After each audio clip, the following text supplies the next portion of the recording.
This clip is brought to you by SaveWithConrad.com.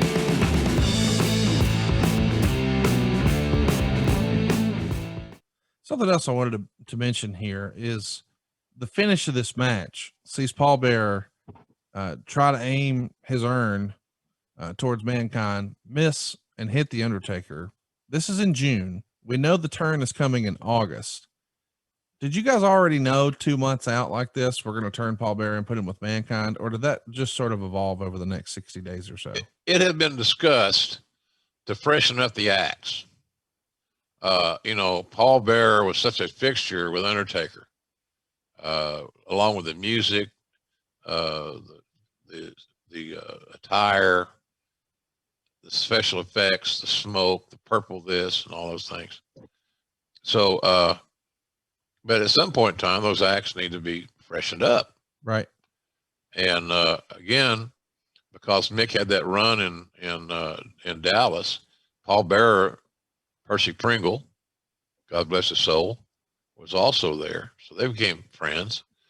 You had two lifelong fans. So, I don't know.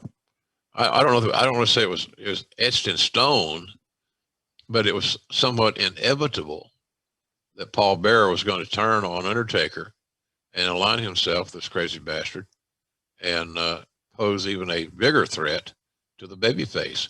Put the babyface back in the deep water of jeopardy. And the deep water of jeopardy is a pretty special place to be if you're trying to draw money. At the next pay-per-view, In Your House International Incident, Mankind would defeat Henry O. Godwin, and Taker would win by DQ over Goldust after the Undertaker was attacked by Mankind. Talk to me a little bit about the way everybody felt about it. Obviously, it's a hell of a thing for Mankind to have this association.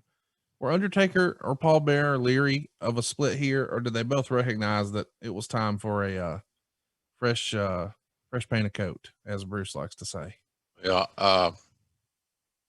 Well, no, because I think the story, because you had all these guys involved that were good bookers, so to speak, creative thinkers.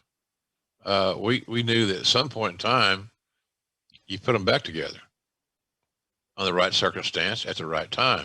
Get your mileage out of it while you can.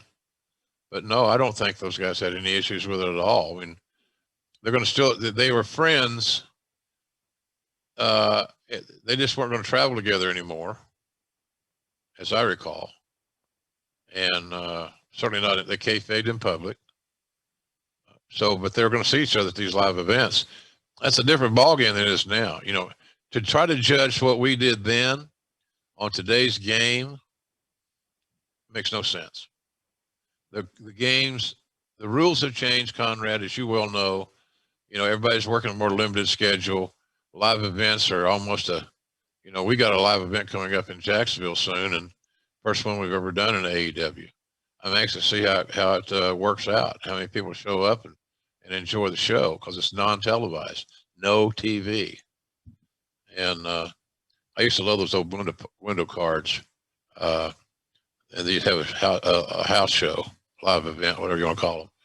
And the headline would be at the top of it, no TV.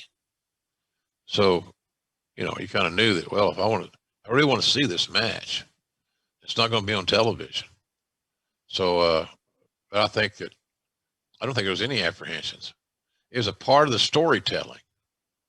It wasn't to facilitate who got the hotel room or who made the reservation or did you get the rental car and all those things. All those things could be addressed.